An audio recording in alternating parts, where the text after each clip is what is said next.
नमस्कार, स्वागत है आपका हमारे चैनल पर। मैं हूं आपके साथ शिप्रा सैनी।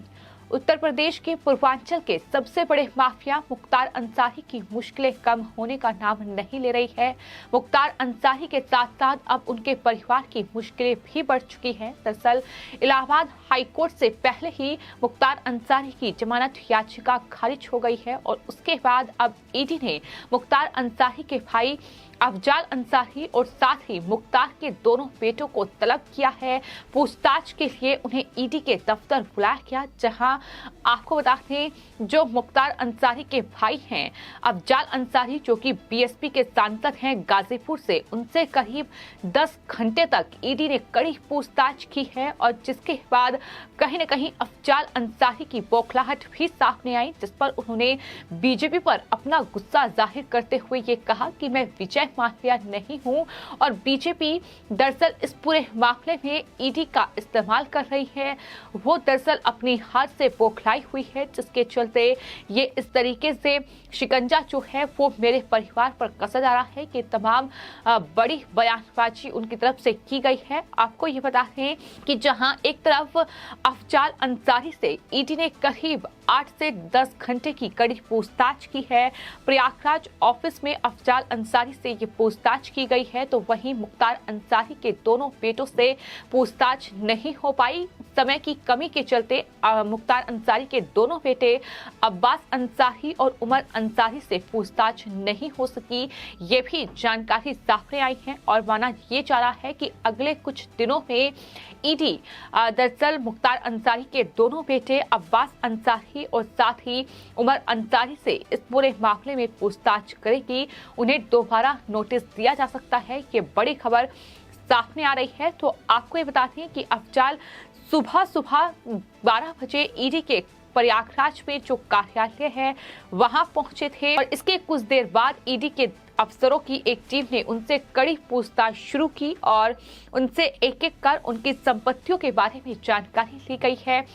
किस तरीके से उन्होंने अपनी संपत्ति अर्जित की है, कितना कुछ खर्च किया क्या है, ये तमाम जो आय के स्रोत हैं उसके बारे में जानकारी ली गई है, जिसकी जानकारी खुद अफजाल अंसारी ने इस पूरी पूछताछ के बाद मीडिया से बातचीत करते हुए दी है।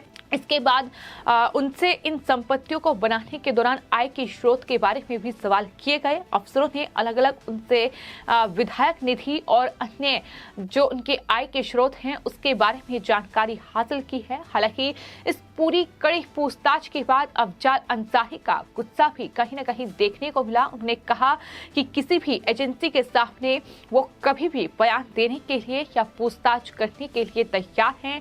अफजाल अंसारी ने कहा कि ये बदले के तहत किया जा रहा है। उन्होंने ये भी आरोप लगाया कि देश की न्यायपालिका को टिप्पणी करनी पड़ती है, ऐसे में सरकार से कोई उम्मीद नहीं की जा सकती है। तो ये तमाम जो आरोप हैं वो बीजेपी पर भी उन्होंने लगाए हैं। लेकिन फिलहाल जो मुख्तार अंसारी है, आपको ये बता दें कि मुख्तार अंसारी दरअसल बांदा जेल में बंद हैं और उन पर भी ईडी ने जो मामला दर्ज किया था, कई अन्य मामलों में उन पर फिलहाल केस दर्ज है, जिसमें वो बांदा उत्तर प्रदेश की बांदा जेल में बंद हैं और अब कहीं न कहीं मुख्तार अंसारी के जो बेटे हैं, जो उनके भाई हैं, उन पर ईडी का शिकंजा कसता जा रहा है और बताया यही जा रहा है कि जो 8 से 10 घंटे की ये कड़ी पूछताछ हुई है, इसमें अंसारी ने ये जानकारी दी है कि आय के अज्ञात स्रोतों को लेकर उन्होंने ये भी जानकारी दी कि 2010 से 2021 का जो आयकर रिटर्न है वो भी उनसे मांगा गया, जो हमने जांच एजेंसी को दे दिया है, ये उनकी तरफ से बताया गया है। तो जानकारी के मुताबिक ईडी ने उनकी लेन देन और उनकी संपत्तियों के बारे में जानकारी हासिल की है। इसके साथ इन संपत्तियों को बनाने के लिए पैसा कहां से आया, इस बारे में भी उनसे सवाल किए गए हैं। तो कुल मिलाकर ये कड़ी पूछताछ उनकी हुई है और जाहिर तौर पर अंसारी ने इस पूरी पूछताछ को लेकर ये कहा है कि ये एक ऐसी एजेंसी है जिसे बड़े अधिकार मिले हुए हैं, सरकार जांच करवा सकती है। मैं कोई विजय माल्या तो नहीं हूं। उत्तर प्रदेश में 2022 विधानसभा चुनावों का भी जिक्र जो है वो अफजाल अंसारी अंसारी की ओर से किया गया। उन्होंने कहा कि 2022 में उत्तर प्रदेश में भले ही सरकार बीजेपी की बन गई हो, लेकिन पूर्वांचल में इनकी करारी हार हुई है। और इस बात को लेकर भी उन्होंने जिक्र किया कि वाराणसी में चूंकि कहीं ना कहीं सटा पूर्वांचल एरिया है, तो ऐसे में 2024 में बीजेपी को अपनी हार वहां दिखाई दे रही है। और यही वजह है कि इस तरीके से मुख्तार अंसारी के पूरे परिवार पर शिकंजा कसने की कोशिश हो रही है। ये तमाम बड़ी बातों का जिक्र उनकी तरफ से किया गया, तमाम चुनावी नतीजों का जिक्र किया गया। अफजाल अंसारी ने कहा कि बीजेपी दरअसल हार की वजह से हताश है और अपनी हार का बदला ले रही है। 2022 में बीजेपी की 55 सीटें कम हो गई हैं। मैं ये सवाल करता हूं कि 2024 में क्या होगा। लाउड स्पीकर गिनवाने से तो कुछ होने वाला नहीं है। ये तमाम बड़ी बयानबाजी ईडी के दफ्तर से बाहर आने के साथ साथ जो है अफजाल अंसारी की ओर से की गई है। तो फिलहाल कहीं ना कहीं जिस तरीके से पूरे मुख्तार परिवार पर शिकंजा कसा जा रहा है, इससे ये साफ है कि एक तरफ इलाहाबाद हाई कोर्ट ने मुख्तार अंसारी को बड़ा झटका दिया है, उसकी जमानत याचिका को खारिज कर दिया है, तो दूसरी तरफ अब उनके बेटे, फिर चाहे वो अब्बास अंसारी हो, उमर अंसारी हो, उनसे अब कड़ी पूछताछ होनी है। और जो पूछताछ का कारण है वो ये सामने आ रहा है कि दरअसल ईडी को मनी लॉन्ड्रिंग मामले में कुछ कंपनियों का पता लगा था, जिसका मुख्तार से ही नहीं बल्कि अफजाल से भी सीधा संबंध है। और वही एजेंसी ये जानना चाहती है कि जिन कंपनियों ने अंसारी की फर्म को पैसा भेजा था वो क्यों भेजा था, ये सवाल है। यानी कंपनियों के लेन देन को लेकर भी फिलहाल असमंजस बना हुआ है, जिसके चलते ईडी ये लगातार पूछताछ कर रही है। और मुख्तार का पूरा परिवार फिलहाल ऐसा लगता है कि ईडी की रडार पर आ चुका है, जिस तरीके से ये कड़ी पूछताछ लगातार जारी है।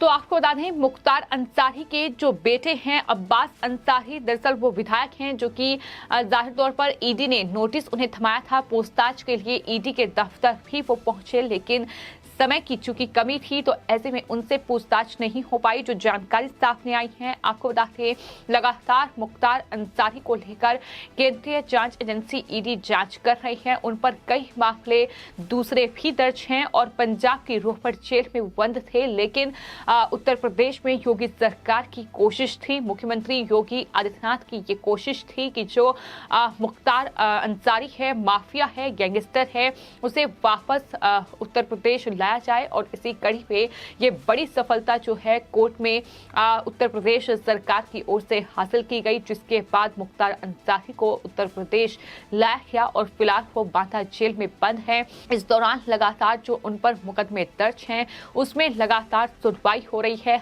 हत्या से लेकर रंगदारी और तमाम अन्य मुकदमे जो हैं वो मुख्तार अंसारी पर दर्ज हैं। और यही वजह है कि पिछले साल ईडी ने मुख्तार के 7 बैंक खातों को भी चिन्हित किया था, क्योंकि लेन देन का पता चला है। और इसी दौरान माफिया अतीक अहमद के भी 12 खाते को ईडी ने चिन्हित किए थे। और जो खबर है वो ये है कि बीजेपी विधायक की हत्या समेत कुल 49 मुकदमों के आरोपी मुख्तार का साम्राज्य पूर्वांचल के कई जिलों में फैला हुआ है। तो कितने मुकदमे दर्ज हैं ये साफ तौर पर अंदाजा लगाया जा सकता है। हत्या से लेकर रंगदारी और लूटपाट से लेकर इस तरीके से मनी लॉन्ड्रिंग के ये मामले माफिया मुख्तार अंसारी पर दर्ज हैं। लेकिन सिर्फ मुश्किलें मुख्तार अंसारी की ही नहीं बढ़ रही है, जो कि फिलहाल जेल में बंद है, बल्कि अब उनका पूरा परिवार, उनके दोनों बेटे और साथ ही भाई जो कि बीएसपी से सांसद है गाजीपुर से, उनकी भी मुश्किलें बढ़ रही हैं। और यही वजह है कि इस तरीके की बौखलाहट जो है वो अफजाल अंसारी की देखने को मिली है, जहां उन्होंने सीधे तौर पर बीजेपी को टारगेट किया है। लेकिन ये लगातार हम देख रहे हैं कि उत्तर प्रदेश में खासतौर पर सीएम योगी आदित्यनाथ के नेतृत्व में जो सरकार चल रही है उसमें लगातार इन माफियाओं और गैंगस्टरों पर शिकंजा कसा जा रहा है, फिर चाहे वो मुख्तार अंसारी हो या फिर अतीक अहमद हो। इसके अलावा जो आजम खान है, समाजवादी पार्टी के नेता, वरिष्ठ नेता हैं, वो भी फिलहाल जेल में बंद हैं। तो ये तमाम लोग हैं जिन पर शिकंजा कसा गया है और जो फिलहाल जेल में बंद हैं ये वही तमाम नेता हैं जो कहीं ना कहीं बीती सरकारों में, फिर चाहे वो समाजवादी पार्टी की सरकार उत्तर प्रदेश में रही हो या फिर बसपा की सरकार रही हो, जिसमें मुख्तार अंसारी जैसे जो गैंगस्टर माफिया थे उन्होंने अपना ये पूरा साम्राज्य एक तरीके से बनाया है। तो इन तमाम नेताओं पर, इन तमाम दागी नेताओं पर शिकंजा कसा गया है और लगातार जो पूछताछ का सिलसिला है वो जारी है। फिलहाल देखना ये होगा कि आने वाले वक्त में मुख्तार अंसारी की और कितनी मुश्किलें बढ़ती हुई दिखाई देती हैं। इस पूरे मामले पर आपकी क्या राय है, हमें कमेंट बॉक्स में जरूर लिखें और चैनल को सब्सक्राइब करें। धन्यवाद।